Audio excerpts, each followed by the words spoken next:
Haveli studio শূন্যতে থাকবে। আমি ওয়াজ করবো এদিক দিয়ে আপনার মোবাইল টিপবাই, তইলে ওয়াজে মনোযোগটা নষ্ট হয় না বাবা? আমি কি বাড়িয়ে বলেছি? দেখ না গলাটা কিছু দিয়ে দেখ না। সকালবেলা মাত্র 2টা না 3টা লুকমা ভাত খাইছিলাম। দিনে মাহফিল ছিল, মাহফিল করলাম দেওরা চান্দিনা, এখন আসলাম এখানে। ওই যে সকালে খাইলাম 9টার দিকে, 1 ঘন্টা মাত্র ঘুমাইছি। চেহারা দিকে বুঝতেছেন যে মাহফিলের চাপের কারণে কোনো মানে ইমেজ পাওয়া যাচ্ছে না। তো এখনো খাবারের সঙ্গে জিয়ারত করতে পারি নাই। কথা বলেন ঠিক কি না?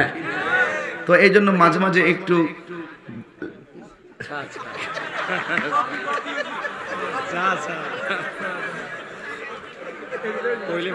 এই জন্য একটু রঙিন পানি খাচ্ছি।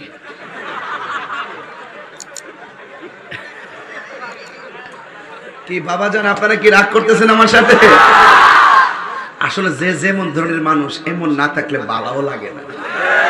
আমি এইভাবে কথা কই অভ্যাস, না কইলে আপনার কাছে ভালো লাগে। দিনের খেদমত করতেছি, এইভাবে এই প্রক্রিয়াই চালাইতে হবে।